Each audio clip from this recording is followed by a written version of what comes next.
There is a statue in Leyndell that changes, not through magic, not through illusion, through truth. When you cast the law of regression before it, the statue of Radagon, the red-haired champion who married queens and fathered demigods, begins to shift. Stone flows like water. The masculine form softens. Red hair turns to gold. And standing where Radagon once stood is Queen Marika, the Eternal herself, the goddess who ruled the lands between for untold ages. This is not a trick. This is revelation. Radagon is Marika. They have always been Marika. Two names, two forms, two wills locked in eternal conflict within a single divine body. And this secret, hidden in plain sight within the capital city, unlocks the truth behind every tragedy in Elden Ring. Tonight, we unravel the complete story of the god who was two, and yet never truly whole.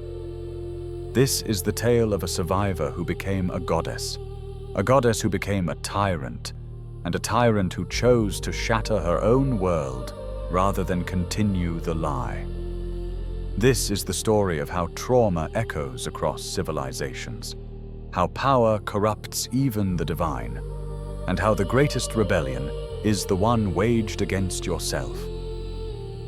But to understand what Marika and Radagon truly are, we must first go back to a place before gods walked the earth. We must go back to a small village, peaceful and doomed, where everything began with an act of unspeakable cruelty. And we must ask a question that the game never fully answers. When did Radagon first appear? Was he born alongside Marika, split from her later? Or was he always there, waiting beneath the surface, a fragment of the god she would become? The answer, as you'll discover, changes everything you thought you knew about the Golden Order. This revelation sits at the heart of Elden Ring's deepest mystery. How can two people be one? When did they become unified? Were they always the same being, or did something bind them together across the ages? Before we answer these questions, before we dive into the horror of the Shaman Village, or witness the rise of the Golden Order, we need to understand what we're actually looking at. Because Marika and Radagon aren't simply a case of split personality or demonic possession. Their nature transcends such simple explanations. They are the rebis made flesh. In alchemical tradition, the rebis represents the ultimate unity, a divine being composed of both masculine and feminine principles. The White Queen and the Red King, separated and destined to reunite into a transcendent form empowered by a dragon. Every element of this ancient symbolism appears in Elden Ring. Marika, the eternal goddess with golden hair. Radagon, the loyal champion with red locks. And the dragon, the elden beast itself, dwelling within their shared form, binding them together even as it tears them apart.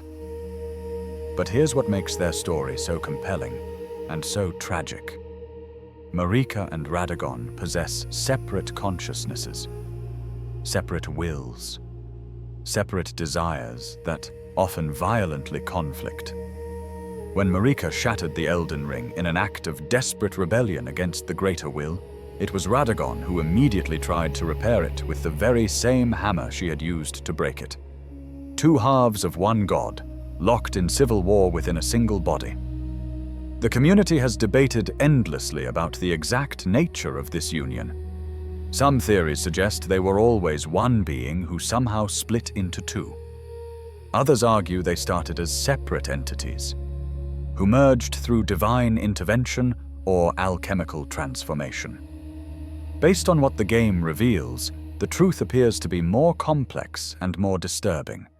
They existed in a state that transcends our normal understanding of identity itself, sometimes appearing as separate beings in different locations, sometimes unified in a single form, their boundaries blurring and reforming according to need and circumstance.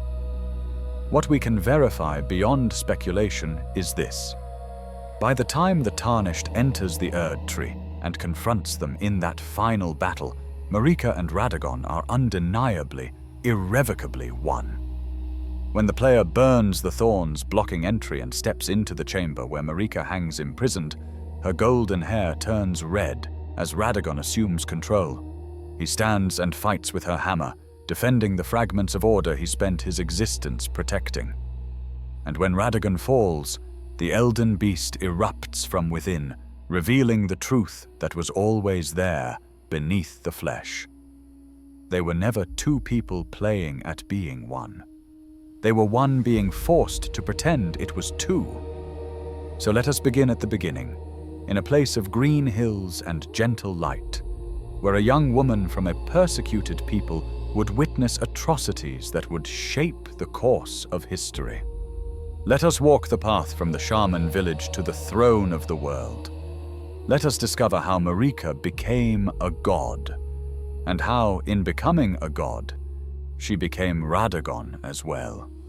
The Shaman Village, where gods were made far to the north of the lands between, hidden behind veils of shadow and protected now by tree sentinels who guard secrets long buried, lies a place of profound stillness. The Shaman Village appears at first as a haven of peace, small stone dwellings nestled among hills covered in flowers of every color, bathed in the golden light of a minor Erd tree. No enemies patrol these paths. No bosses guard this sanctuary. Only silence dwells here now, the silence of a place where everyone has gone, where life once flourished and now exists only as memory. This was Marika's home. The Numen people, Marika's people, came from outside the lands between, from another world entirely according to the sparse records that remain. They were long-lived, seldom born, and possessed a unique quality that would prove both their greatest gift and their ultimate curse. The flesh of the shamans, as they were called, had the remarkable ability to meld harmoniously with the flesh of others. This was not a violent grafting like the crude attempts of later ages, but a true fusion, cells and souls interweaving to create something unified and whole. Imagine what such a gift might mean. The ability to join with others, to share strength and essence, to create bonds that went beyond mere metaphor into literal unity of being. In a just world, this might have been celebrated, studied with reverence, used to heal and unite. But the lands between, even in those ancient days before the Erd Tree, was not a just world. The Hornsent ruled the land of shadow, the realm that would later be hidden away behind a veil of Marika's making. They were a people who wore multiple horns upon their heads in patterns they believed marked divine favor, and they worshipped the crucible, that primordial form of life from which all things once flowed. They sought to recreate that perfect unity, to birth a being worthy of godhood through their sacred rituals. And for these rituals, they needed the shamans. In the village of Bonnie, phantoms still linger, spirits caught in the moment of their cruelty, and they speak words that chill the heart. "For pity's sake, your place is in the jar," they say to the shamans they drag away. "Nigh sainthood itself awaits you within. For shamans like you, this is your lot. Life were you accorded for this alone." These were not the words of monsters who knew themselves to be evil. These were the words of the faithful, convinced of their righteousness, certain that the suffering they inflicted served a higher purpose. The jar rituals were grotesque beyond imagining. The Hornsent would capture shamans from their village, sometimes raiding in the night, sometimes through deception, and bring them to great chambers where massive living jars waited. The shamans would be cut apart, their flesh mixed with the flesh of others, criminals and sinners and whoever else the Hornsent deemed worthy of this transformation. The unique properties of shaman flesh allowed these disparate pieces to meld, to fuse into something that lived despite all logic saying it should not. These became the Jar Saints, the living jars that would later populate the lands between. Creatures of melded flesh wearing ceramic shells. Abominations born from what the Hornsent called sacred craft. The process was torture. The item descriptions make this clear, mentioning the whips used on the shamans, the tooth whip in particular, an instrument of agony designed to break body and will. The shamans suffered and died in these rituals, stuffed into jars like ingredients in some horrific recipe, their screams unheard or ignored by those who inflicted this fate upon them. And young Marika watched as her people disappeared, one by one, spirited away to Bonny Village and the Tower of Enir Ilim, never to return. How many did she lose? The game does not say. Friends? Family? Perhaps even those closest to her heart were taken to feed the Hornsent's obsession with creating the perfect vessel for divinity. We know that when Marika returned to her village after ascending to godhood, she found it empty. Every single person was gone. Only the grandmother remained, entombed within a tree, a silent witness to the village's death. Marika left a golden braid of her hair as an offering to this grandmother, the only memorial she could provide. Then she bathed the empty village in golden light, using her newfound divine power to create a minor Erd tree that would forever illuminate this place. The incantation that creates this golden light carries words that reveal her state of mind. Marika bathed the village of her home in gold, knowing full well that there was no one to heal. She had become a god. She possessed power to reshape reality, to remove death from the world, to establish an order that would endure for ages. And yet she could not save the people who mattered most. She could not bring back those who had been taken. All she could do was stand in the empty village of her childhood and cast healing light upon homes that would never again know life. But here is where the story becomes complicated. Here is where we must confront an uncomfortable possibility that the game hints at but never confirms. What if Marika's ascension required the sacrifice of her people? What if the gate of divinity, that terrible structure seemingly built from bodies, demanded such a price? The Hornsent believed they could create a perfect vessel for divinity through their jar rituals, mixing the flesh of shamans with others to birth something worthy of godhood. What if they succeeded? What if Marika was that success? The timeline suggests something disturbing. Marika was recognized as an Empyrean by the Two Fingers, given Malekith as her shadow, and guided toward the gate of divinity. But when? Was this before her village was emptied, or after? Did she ascend to save her people, only to discover she was too late? Or did her path to godhood require their sacrifice, their flesh melded together by Hornsent rituals to create the perfect vessel? We cannot know for certain. The game leaves this deliberately ambiguous. What we do know is that after her ascension, the Hornsent spoke of betrayal. They had created something they believed would serve them, and instead, Marika turned against them, establishing her own order with the Erd tree at its center rather than their crucible worship. This moment, this possible complicity or possible failure to prevent genocide would shape everything Marika became. Whether she was victim or participant in what happened to her people, the result was the same. She emerged from the gate of divinity as a god, with the determination that such suffering would never happen again. Not to her, not to anyone under her protection. But in her desperation to prevent one kind of horror, she would create countless others. The transformation that made Marika a goddess also fundamentally altered her nature. When she merged with the Elden Beast, becoming the vessel for the Elden Ring, she ceased to be simply Marika the Newman and became something larger, something that perhaps could not be contained in a single consciousness or a single form. This could be when Radagon first emerged, not as a separate being, but as an aspect of what Marika became, a manifestation of the part of her that embraced order and duty, while another part harbored doubt and remembered suffering. The shamans had the ability to meld with other beings. When Marika melded with the Elden Beast, perhaps the unity was never complete. Perhaps it created fractures, divisions within a single being that would eventually manifest as two distinct identities. Or perhaps Radagon came later, split off when Marika needed a champion who could act in the world while she remained within the Erdtree, bound by the duties of being a god.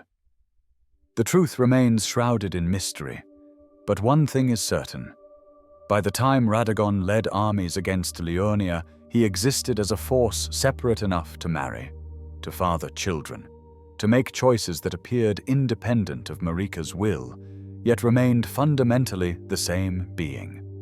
What happened next would establish the golden age everyone remembers, but it would also plant the seeds for everything that eventually shattered.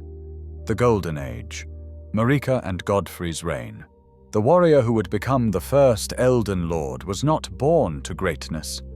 Huara Lu, as he was originally known, was a chieftain of the Badlands, a man of such prodigious strength and violent spirit that he could not be contained by ordinary civilization.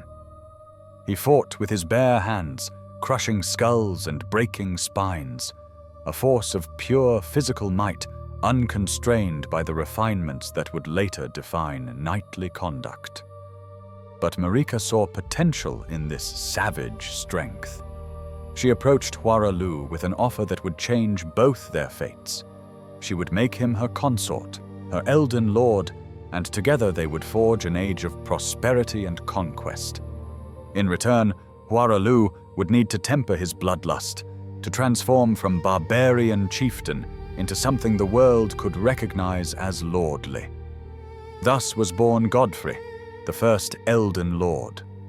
To control his violent nature, he took upon his shoulders Serosh, the regent of beasts, a great lion who constantly clawed at Godfrey's back and neck. This was not punishment, but necessity.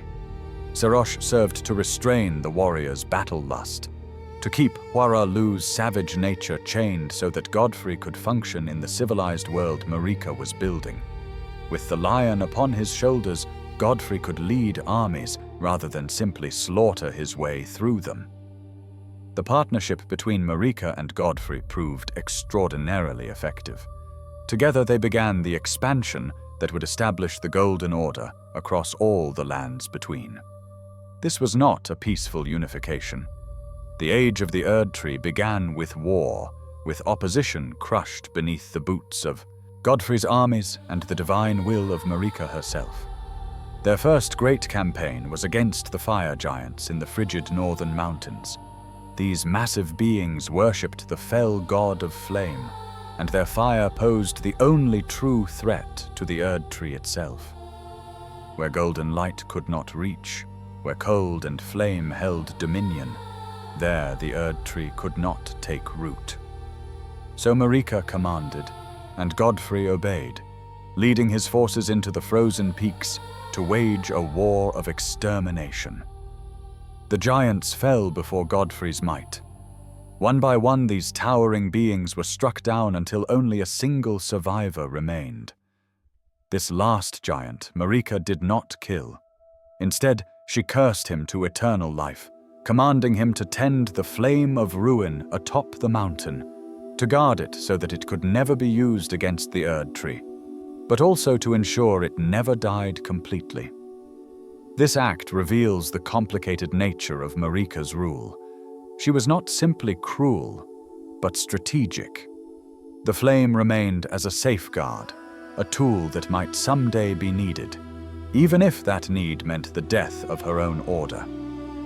During these campaigns, Godfrey also faced and defeated the Storm Lord, another challenge to the Erdtree's supremacy. With each victory, Marika's golden order spread further, and the light of grace touched more souls, binding them to her rule. It was during this golden age that Marika and Godfrey had children together. First came Godwyn, called the Golden, a son who would embody all the best qualities of both parents.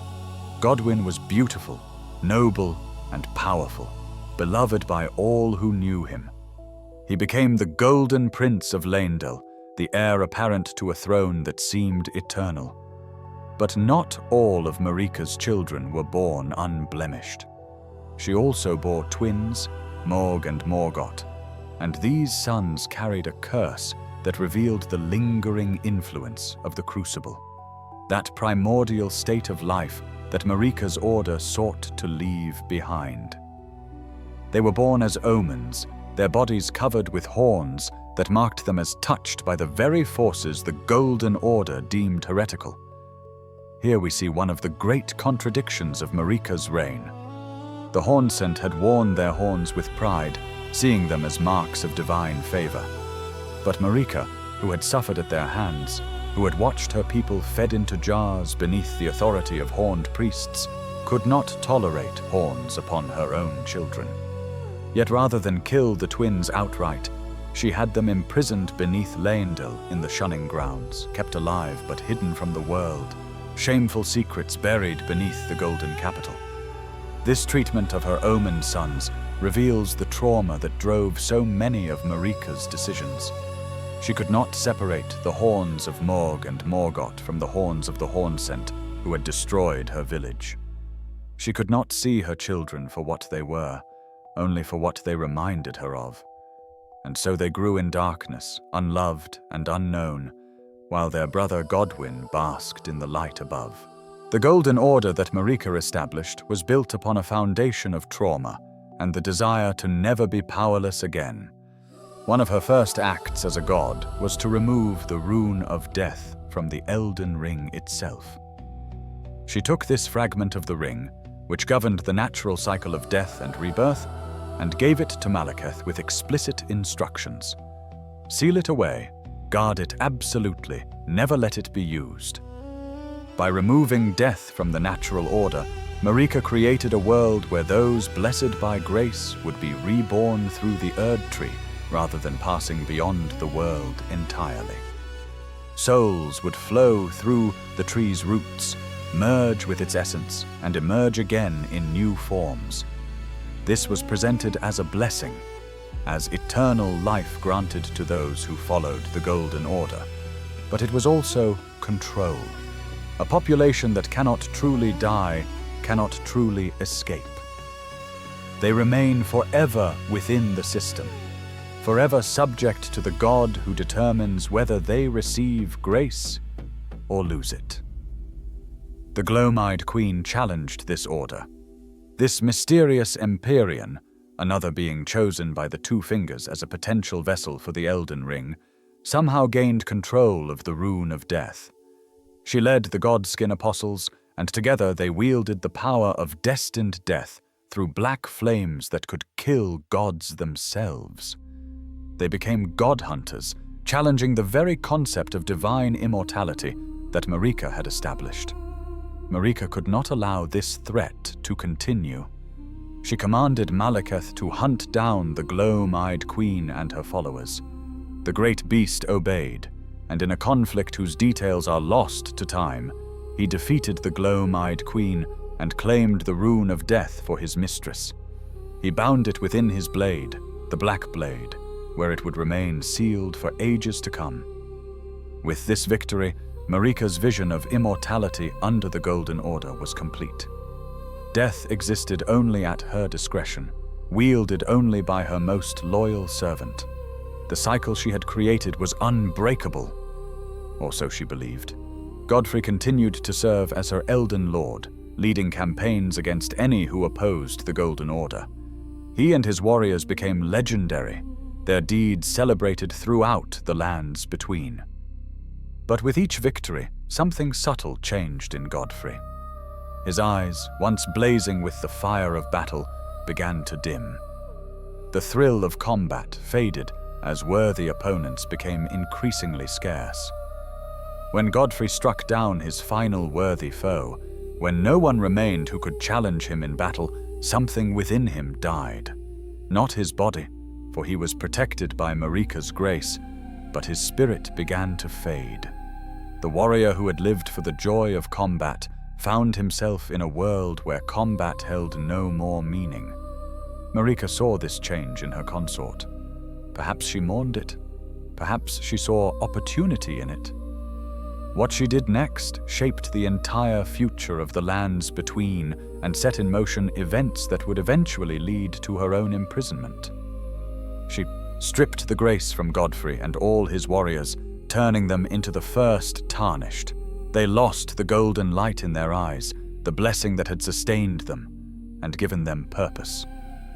And having removed their grace, Marika banished them from the lands between entirely, commanding them to travel to distant lands and wage war there, to struggle and die far from the Erd Tree's light.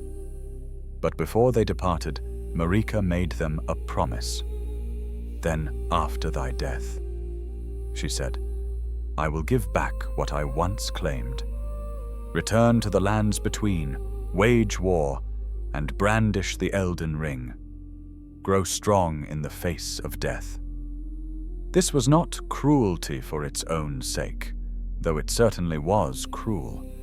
This was Marika planning for a future she could already see approaching, a time when her Golden Order would need champions willing to die and fight again, warriors who had known both grace and its loss. She was creating a failsafe, an army of the dead who would rise when called, ready to reclaim what they had lost.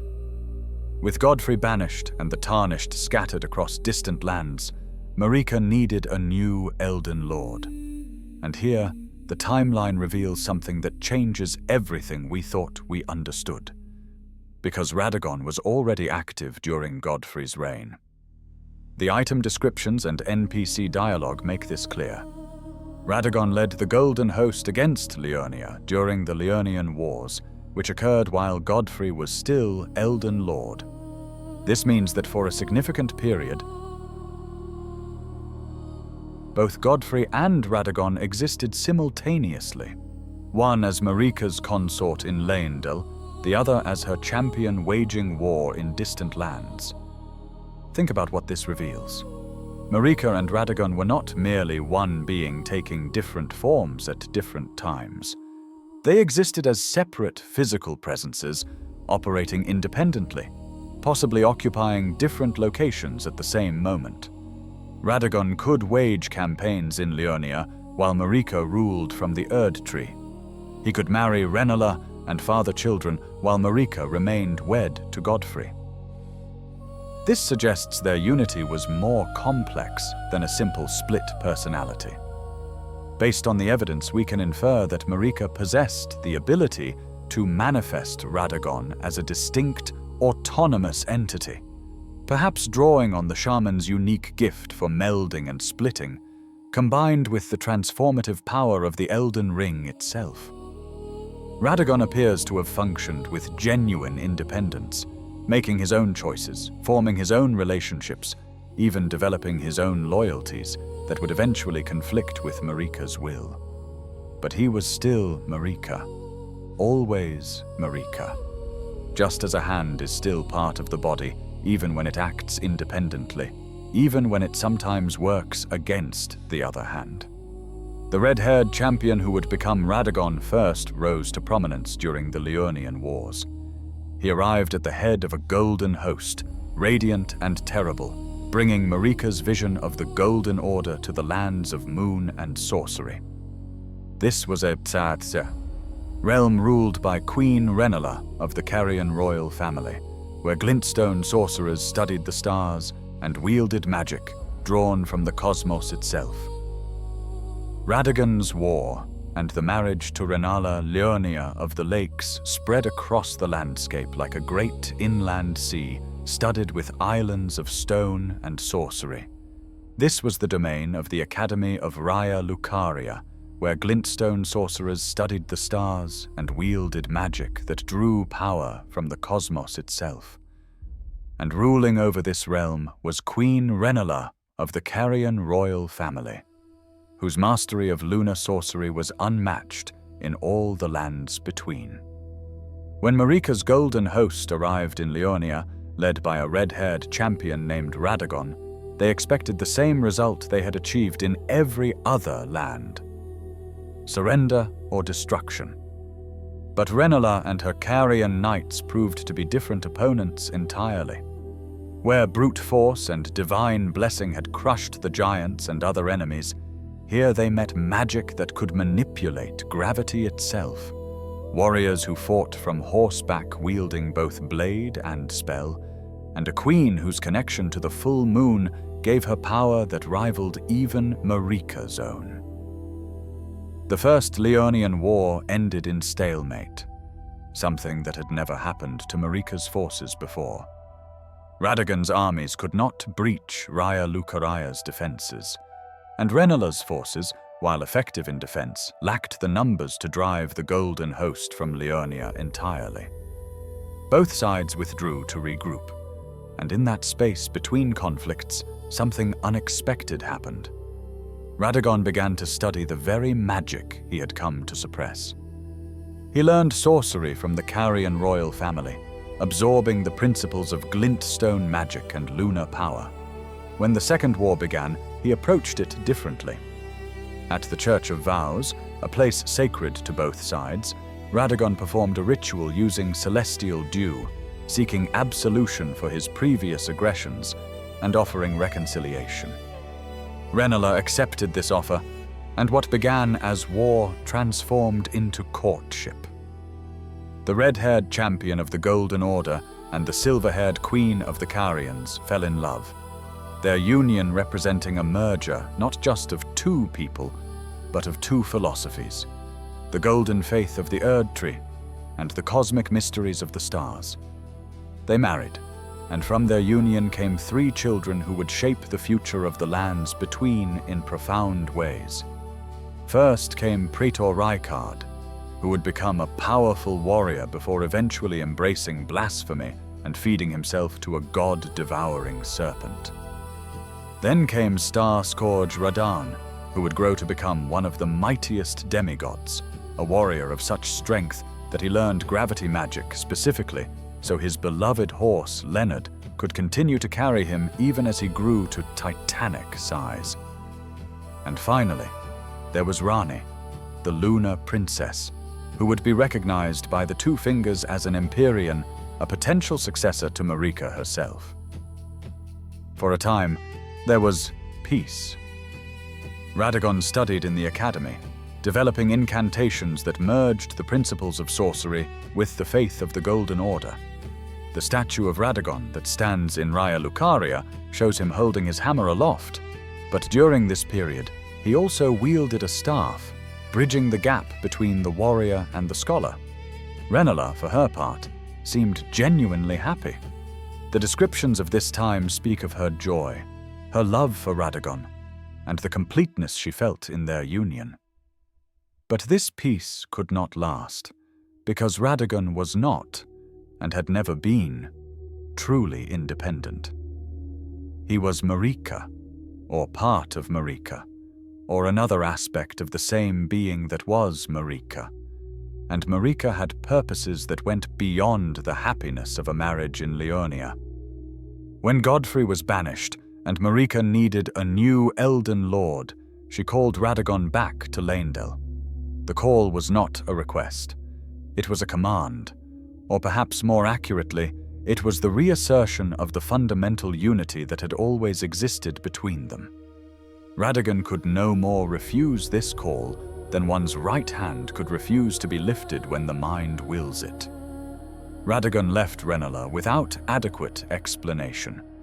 The scholars of the time noted the mystery of it, wondering why a champion would abandon a queen he seemed to love, why a father would leave his children, why anyone would give up the life Radagon had built in Leonia.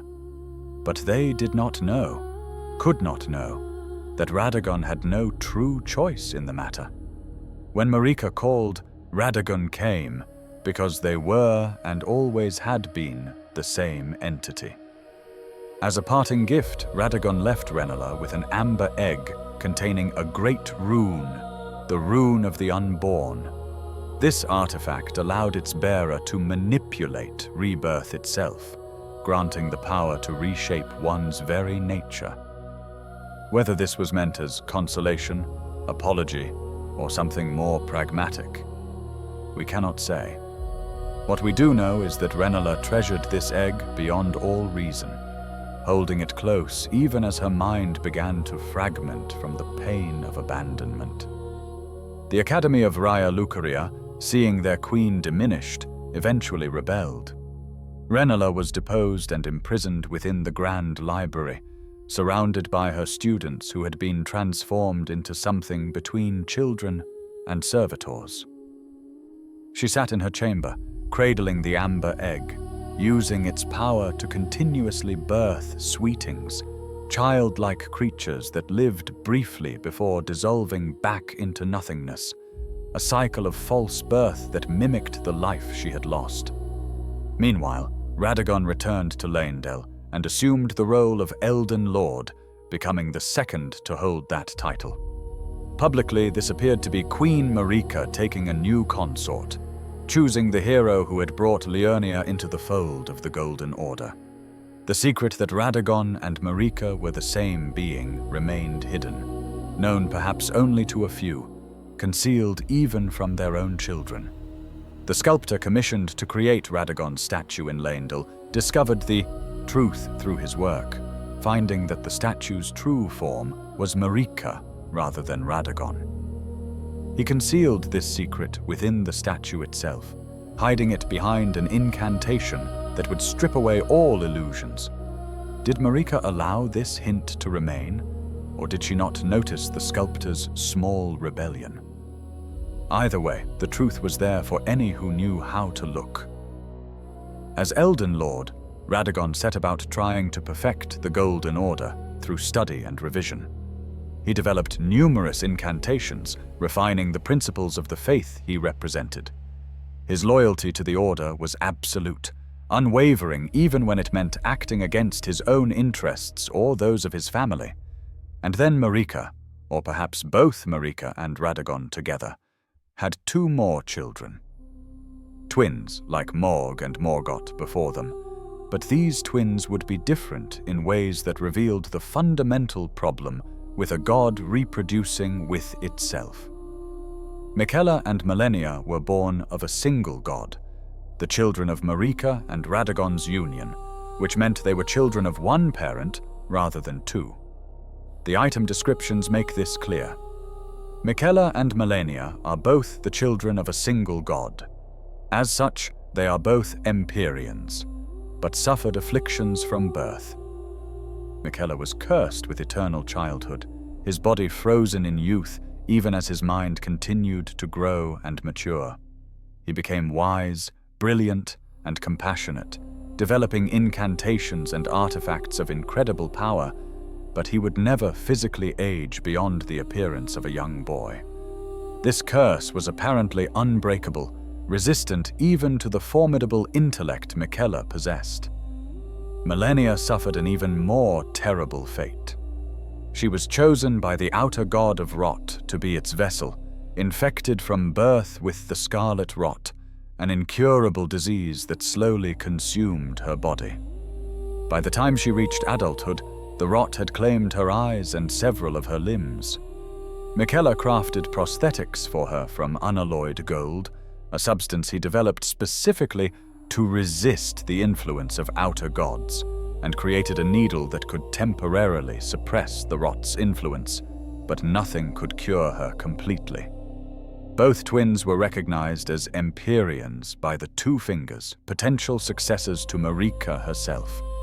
But both were also profoundly cursed, their affliction seemingly a consequence of being born from a god's self-union, from the paradox of Marika and Radagon being both two and one.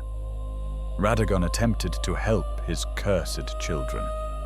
He developed incantations as gifts for Miquella, tools that might aid in the young Empyreans' research into ways to break their curses.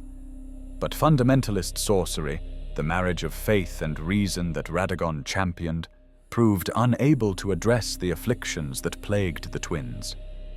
This failure caused Miquella to abandon the Golden Order entirely, seeking other paths to power and healing.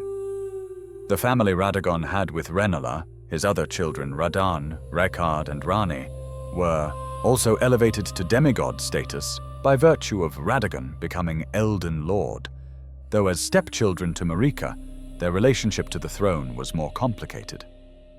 Rani in particular chafed under the destiny the Two Fingers had planned for her, seeing in Marika's example what it meant to be an Empyrean vessel for the greater will, and she wanted no part of such a fate.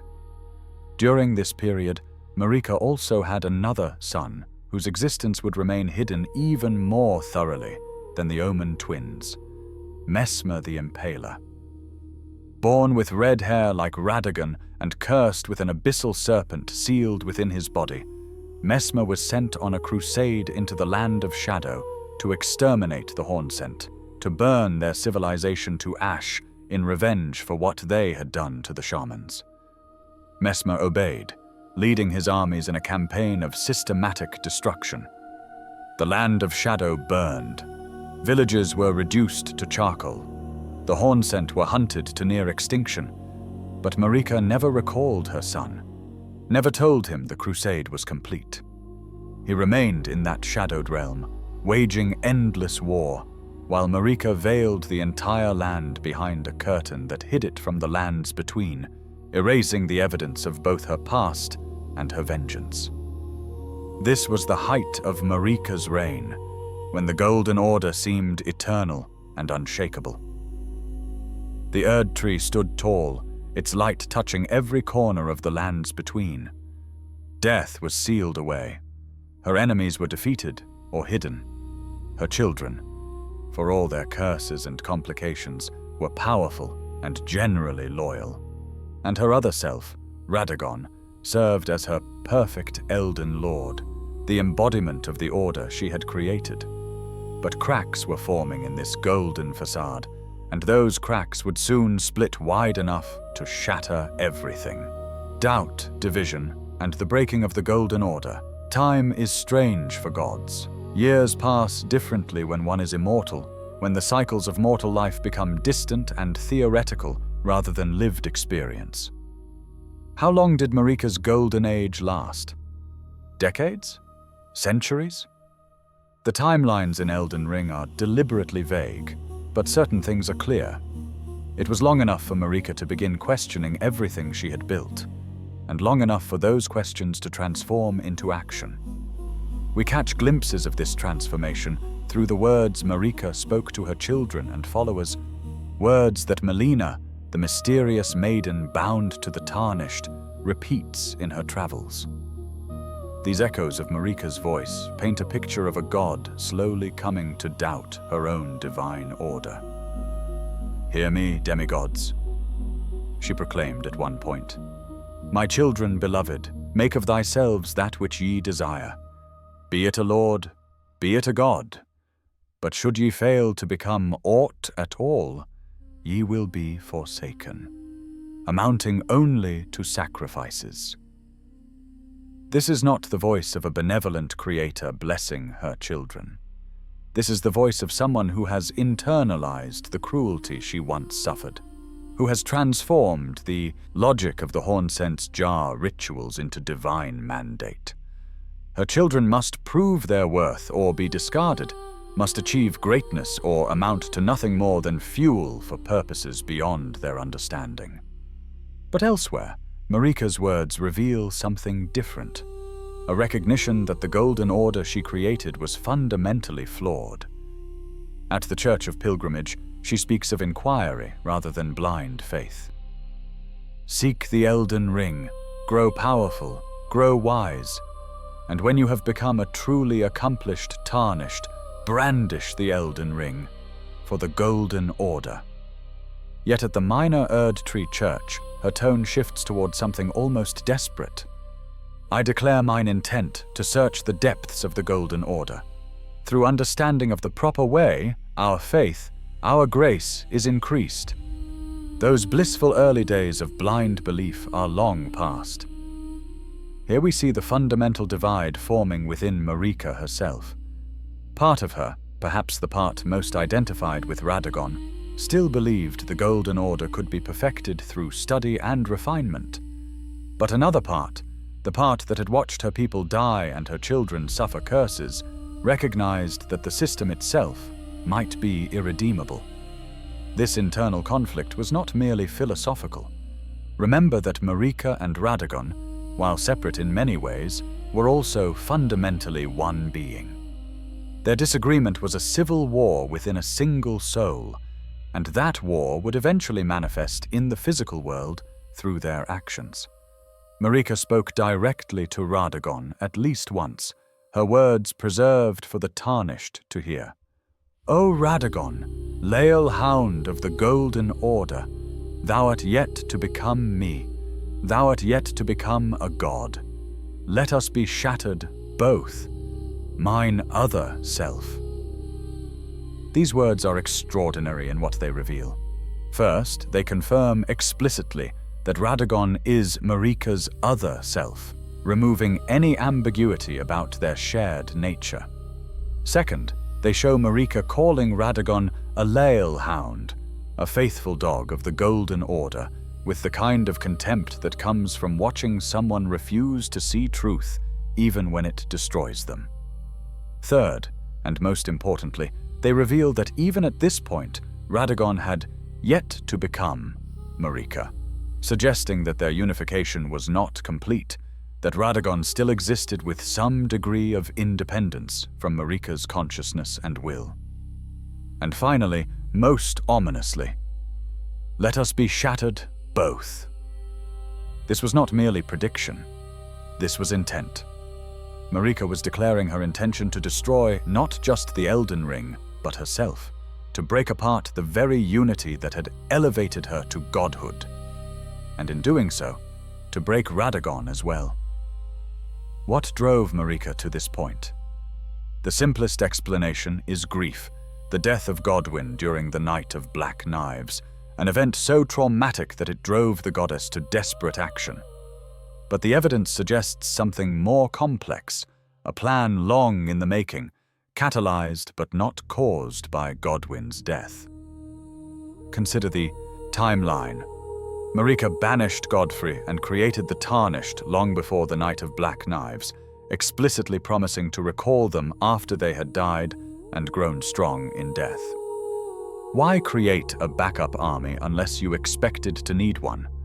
Why promise their return unless you knew you would shatter the very order that sustained your reign? Consider also Marika's treatment of Malekith, her faithful shadow who guarded the rune of death. The Black Blade speaks of betrayal, of Marika using him to seal away destined death, and then betraying even that trust. The theft of a fragment of the rune of death during the Night of Black Knives could not have happened without Marika's involvement, or at least her allowance. The Black Knife assassins were Numen women, the same people as Marika herself, coming from outside the lands between and possessing long life. More than that, they were said to have close ties to Marika personally. When these assassins wielded knives imbued with the power of destined death to kill Godwyn, were they acting against their queen or at her command? Ranni has confessed to stealing the fragment of the rune of death and orchestrating the Night of Black Knives. Her motive was clear: to escape the destiny the Two Fingers had planned for her by killing her Empyrean body while preserving her soul. But Ranni's plot involved killing two people simultaneously, herself and Godwyn, splitting the curse mark of death between them. Did Ranni choose Godwyn specifically, or did someone suggest that particular target?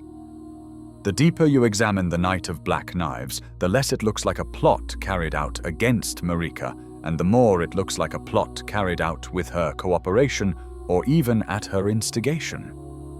Godwyn's death served multiple purposes. It demonstrated that the immortality of the Golden Order was breakable.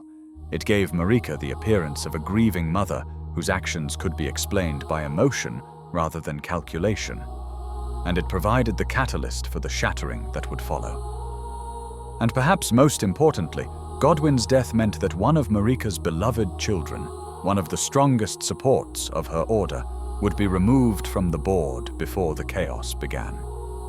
If Marika intended to shatter the Elden Ring and summon the Tarnished to wage war for the fragments, having Godwyn the Golden standing in their way would have complicated everything. This is dark speculation, the kind of theory that paints Marika not as a tragic figure driven to desperate action, but as a calculating manipulator willing to sacrifice even her most beloved son for her ultimate goals. But it fits the pattern of her other actions, the way she used Mesmer, the way she discarded Godfrey, the way she treated her own children. Marika had learned at the hands of the Hornsent that power required sacrifice, and she had never unlearned that lesson. Whatever the truth of Marika's involvement in the Night of Black Knives, the aftermath was clear. Godwyn's soul was killed by the god-slaying power of destined death, while his body remained alive, creating the first of those who live in death. His corpse was interred at the roots of the Erd tree in the deep-root depths, where it began to corrupt and spread, becoming the Prince of Death, his grotesque influence reaching through the tree's root system across the lands between. Ranni succeeded in her goal. Her Empyrean body burned, while her soul transferred to a doll crafted in the image of her mentor. She would spend the years to come in hiding, laying plans for an age that would reject the Golden Order entirely.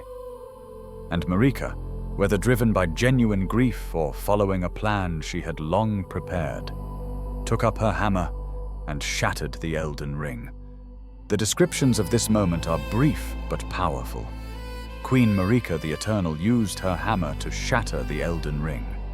The same hammer she had received from her Numen homeland, the tool with which she had built her order, now became the instrument of its destruction. She swung, and the Elden Ring, the source of her power and the foundation of reality itself, broke apart into fragments. And Radagon, loyal hound of the Golden Order that he was, immediately tried to repair it. Picture this scene. Within the same body, two wills at war. Marika shattering, Radagon mending. The same hands that broke the ring trying to put it back together.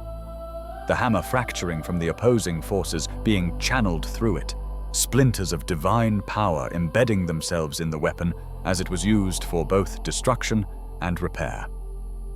Neither succeeded. The Elden Ring was shattered but not destroyed, its great runes scattered among Marika's children. And it was repaired just enough to maintain some structure, but not enough to restore the order that had been. The Greater Will, or perhaps more accurately the Elden Beast acting as the Greater Will's vassal, responded with punishment. Marika was imprisoned within the Erd tree, her body crucified upon a great rune arc, impaled with golden spears in a pose that mirrored the suffering she had once witnessed in others. The needle through her abdomen, some have noted, carries the color of the rune of death, suggesting that Malekith himself might have been the one to impale her, acting under compulsion he would not remember, the shadow forced to execute his own Empyrean for her betrayal. Radagon was imprisoned with her, of course, because they were the same being.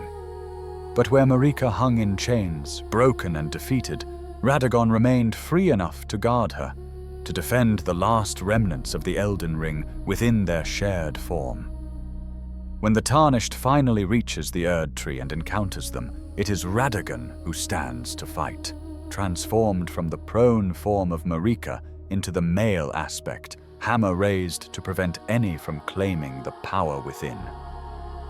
The Shattering War began immediately. The great runes, fragments of the Elden Ring imbued with incredible power, had scattered among the demigods, and each rune corrupted its bearer in different ways. The strength they granted was intoxicating, addictive, and it drove the demigods to madness and mutual slaughter. Malenia marched to war, her clean-wrought knights following their cursed general. Radan held Caelid with his armies. Rykard embraced blasphemy, feeding himself to a god-devouring serpent. Morg descended into blood sorcery and obsession. Morgoth defended Leyndell even as he knew he would never be accepted by the order he protected. Godric, a distant relation to the Golden lineage, grafted the body parts of enemies and allies alike to himself in desperate pursuit of strength. They fought, and fought, and fought, until the lands between were reduced to ruins, until no clear victor emerged, until the entire world was nothing but shattered fragments fighting over shattered fragments, while the god who had created this mess hung imprisoned in the tree at the center of it all. This was Marika's legacy. This was what her doubt and division had wrought. The Golden Age was over. The age of the Shattering had begun.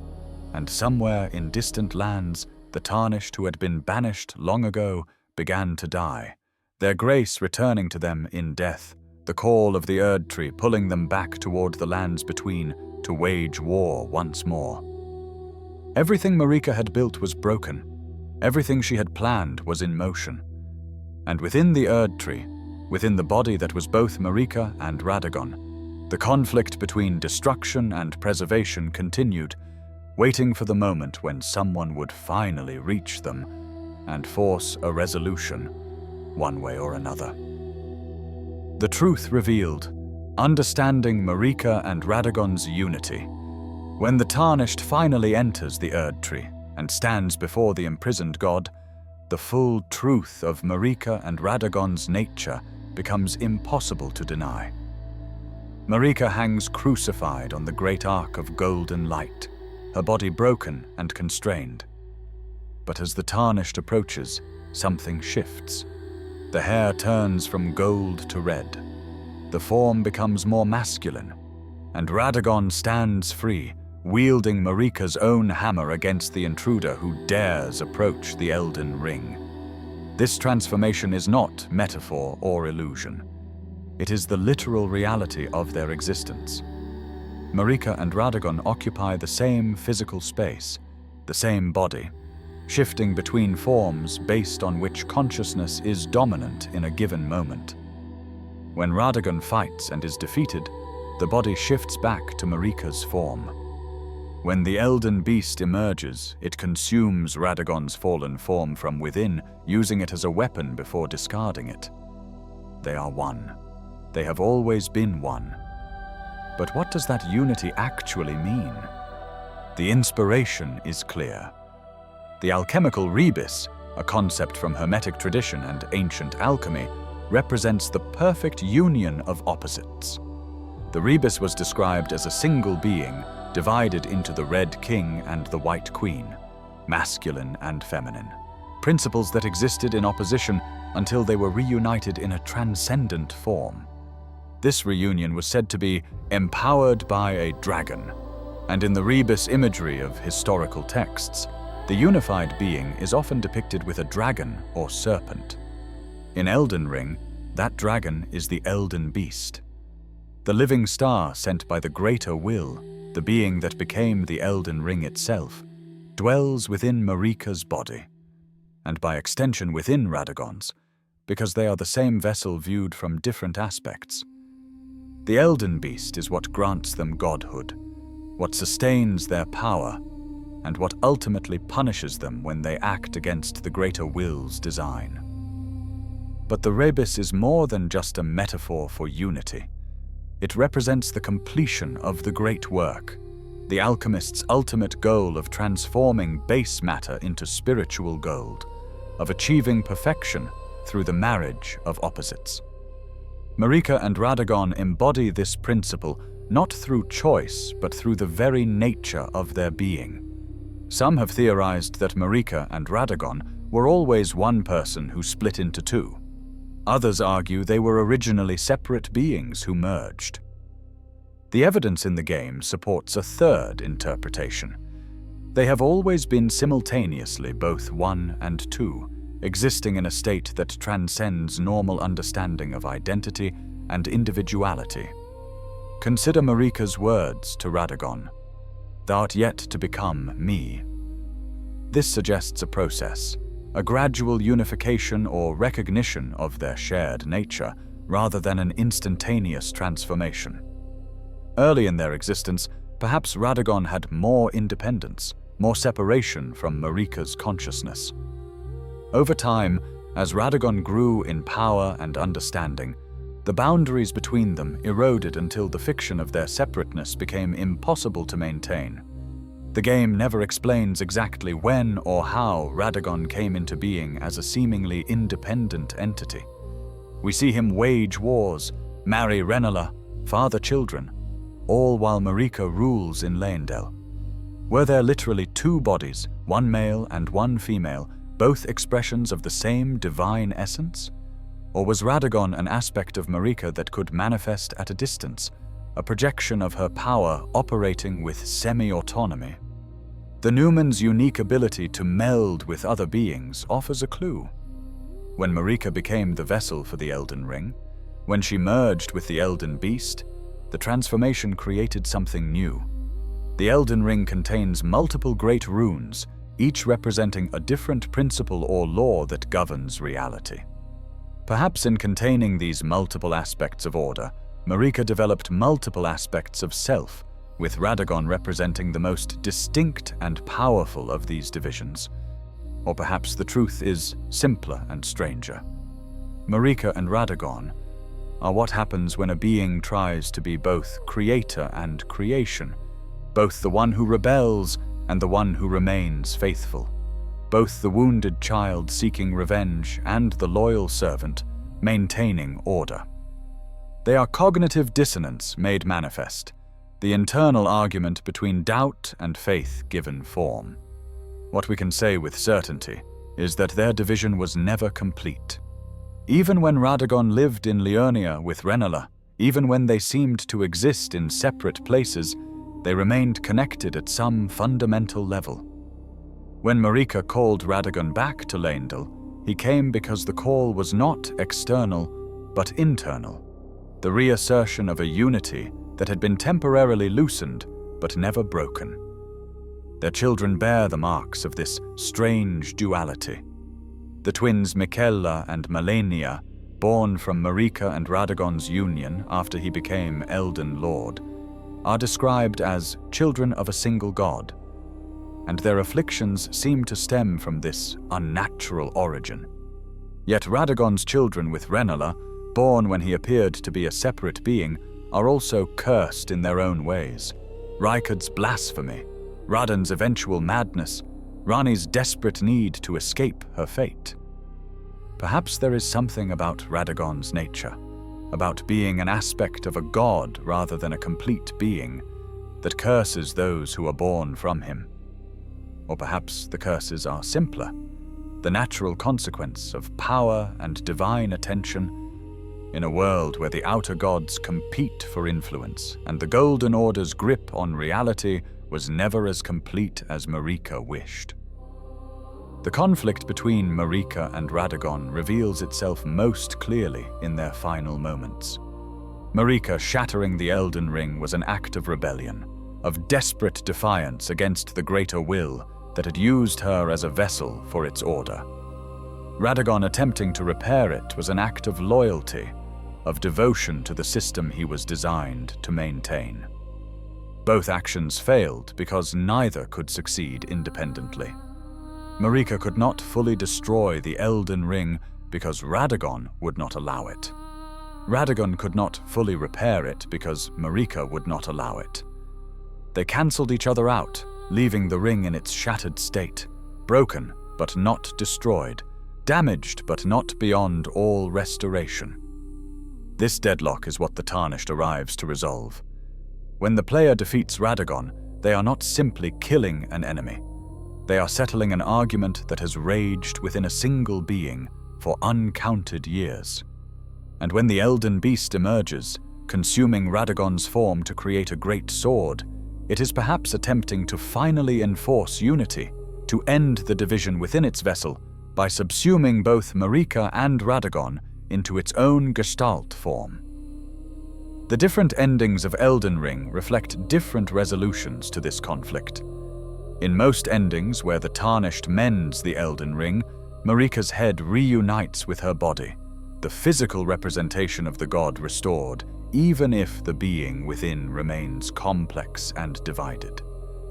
The Tarnished becomes Elden Lord, and, in a strange echo of Godfrey and Radagon before them, Marika's consort. In Ranni's ending, something different happens. Ranni gently takes Marika's head, and both it and the rest of Marika's body peacefully dissolve, released at last from the burden of being the Elden Ring's vessel. The age Ranni ushers in has no place for Marika or Radagon, no need for their divided unity or their endless internal conflict. And in the Lord of Frenzied Flame ending, Marika's head shatters and crumbles to ash, her body consumed along with everything else by the flame of chaos, the ultimate erasure of the order she spent her existence creating and maintaining, and eventually trying to destroy. But across all these endings, the fundamental truth remains. Marika and Radagon were one being expressing itself through two aspects: a god divided against itself, a unity that contained contradiction at its very core. They were the Red King and White Queen of alchemical tradition, the masculine and feminine principles, the rebel and the loyalist, the traumatized survivor and the perfect champion, all contained within a single divine essence that bore the weight of the Elden Ring and the suffering of the lands between. Their story is one of identity lost and found and lost again. It is the story of someone who achieved godhood and discovered that even gods can be prisoners. It is the story of power that could reshape reality but could not heal the wounds of the past. It is the story of a unity so fundamental that it persisted across apparent separation, and a division so profound that it could shatter worlds. When we fight Radagon in that final battle, when his theme plays with its driving rhythms and heroic melodies, we are fighting the embodiment of Order's last defense. When we see Marika crucified and broken, we are seeing the price paid for rebellion against cosmic forces. And when the Elden Beast rises from Radagon's consumed form, we are seeing the truth that was always there beneath the surface, the dragon that empowered the Ribis, the force that made gods of mortals and demanded everything in return.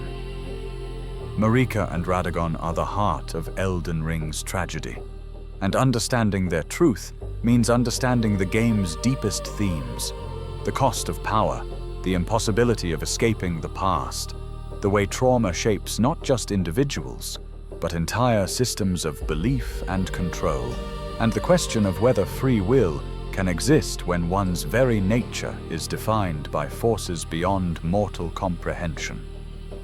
Legacy and reflection: what Marika and Radagon's story means.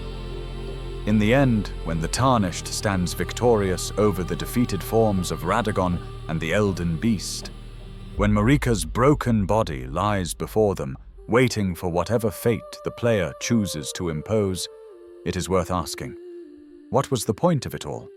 What did Marika achieve through her ascension to godhood, her establishment of the Golden Order, her eventual rebellion and imprisonment? From one perspective, Marika's story is a tragedy of power without purpose. She rose from nothing, from a persecuted minority facing genocide, and claimed the highest position in all reality.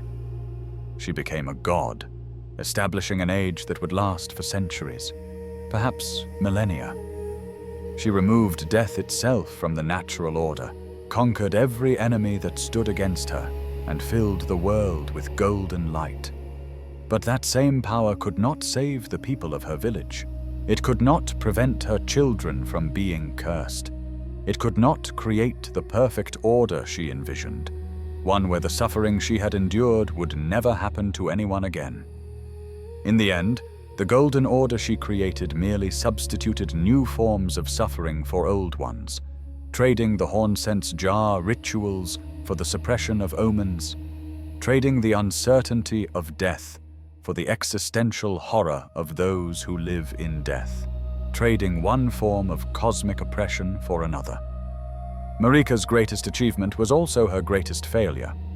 She escaped the role of victim only by becoming the architect of a new system that would create countless victims in turn.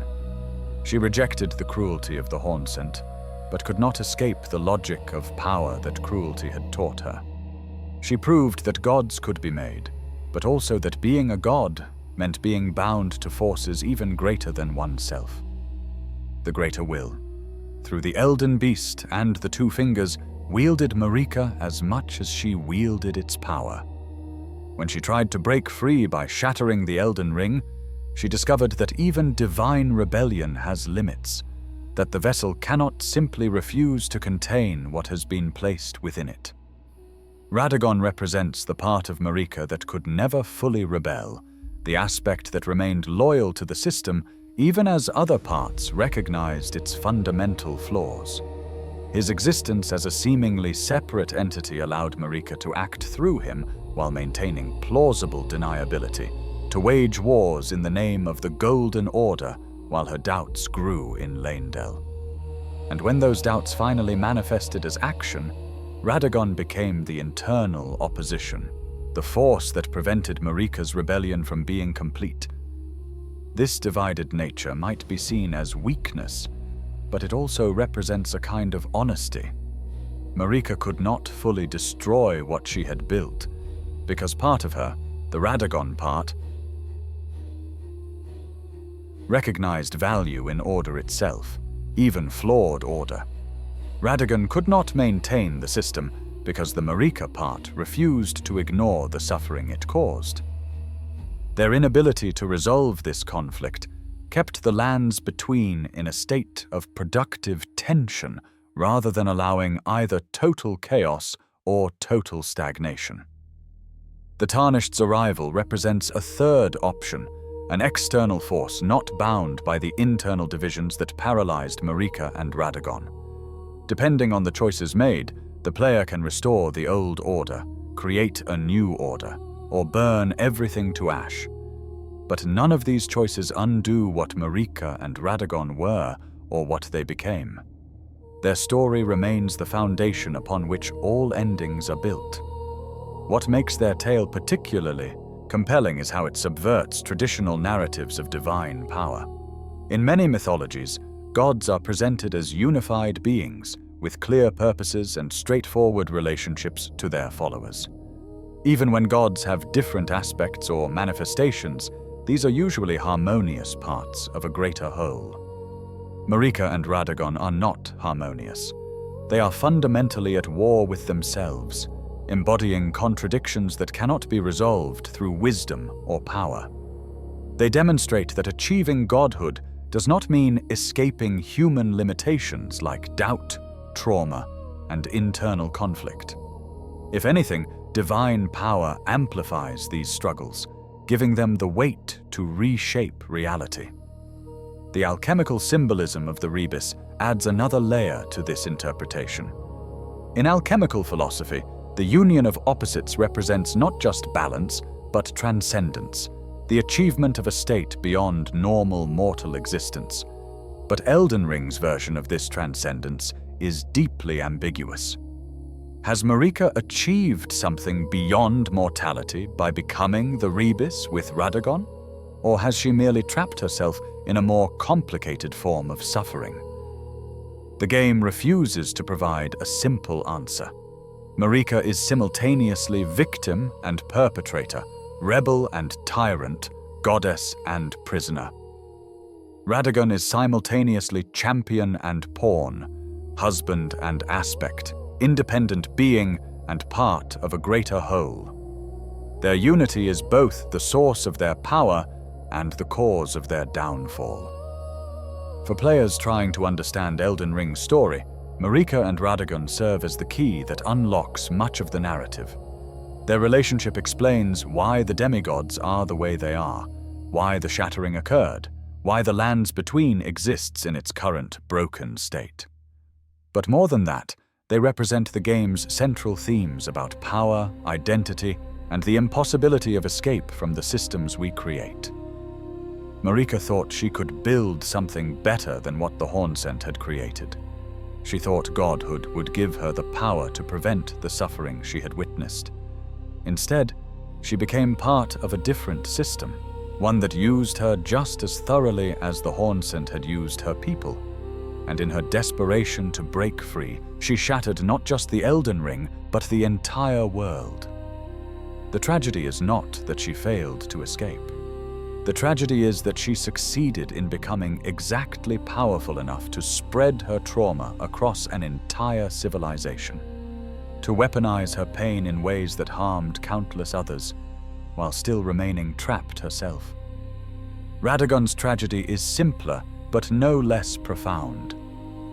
He represents the aspect of ourselves that seeks meaning in order, that wants to believe the system works, that serves faithfully even when faced with evidence of corruption and failure.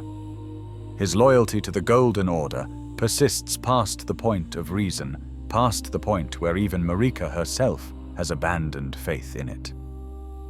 He becomes the embodiment of sunk cost fallacy on a cosmic scale, unable to let go of what he has devoted himself to, even as it crumbles around him. Together, they create a portrait of a god that is deeply, tragically human. And perhaps that is the point. Perhaps Elden Ring is asking us to consider what it would really mean if humans became gods. If beings shaped by trauma and limited understanding were given unlimited power. The answer the game provides is not reassuring. Yet there is something almost noble in Marika's final rebellion, in her willingness to shatter herself along with the Elden Ring, to destroy what she had become in hopes that something better might emerge from the ruins. She chose chaos over complicity, chose to break the world rather than continue maintaining a lie.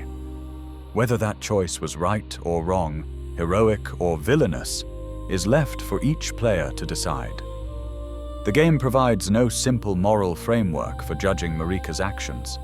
She is presented with full complexity, neither fully redeemed by her suffering nor fully condemned by her sins. And Radagon, in his way, chose too. He chose loyalty, chose to try to preserve and protect, even when the cause seemed lost. His fight against the Tarnished is hopeless. He has already been defeated by Marika's rebellion and the Greater Will's punishment. But he stands and fights anyway, because that is who he is. That is what the Radagon aspect of the Marika-Radagon unity represents. In the quiet after the battle, when the Elden Beast has dissolved and Marika's body lies still, the game forces us to confront the consequences of our victory. We have not freed anyone. We have simply broken another link in an endless chain of power and servitude. Whatever choice we make, become Elden Lord. Usher in an age of stars. Burn the world with frenzied flame. We are stepping into the same role Marika once filled, making ourselves into a new absolute, creating a new order that future generations will struggle under and eventually rebel against.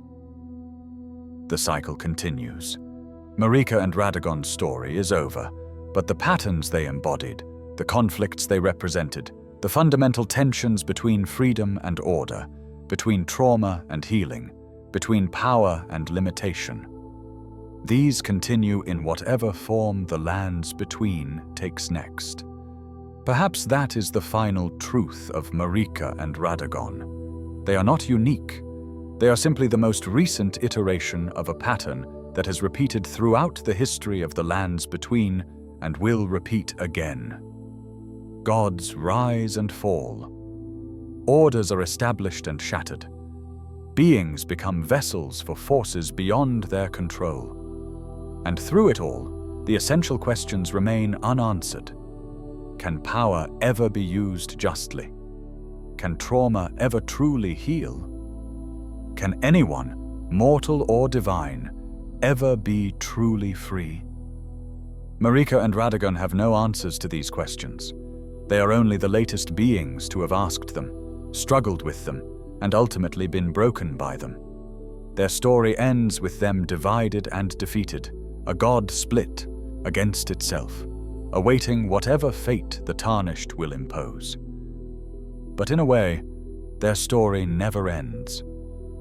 As long as the lands between exists, as long as the Erd Tree stands or its memory persists, the legacy of Queen Marika the Eternal and Radagon of the Golden Order will echo through the ages. They are woven into the very fabric of this world, inseparable from its history and its future. They are the god who wanted to be free and the god who wanted to serve. They are the White Queen and the Red King, unified and divided, empowered and imprisoned, eternal and all too mortal. They are the heart of Elden Ring's deepest mystery and its most profound tragedy. And now you know their truth. Thank you for journeying with me through this exploration of Queen Marika and Radagon's story.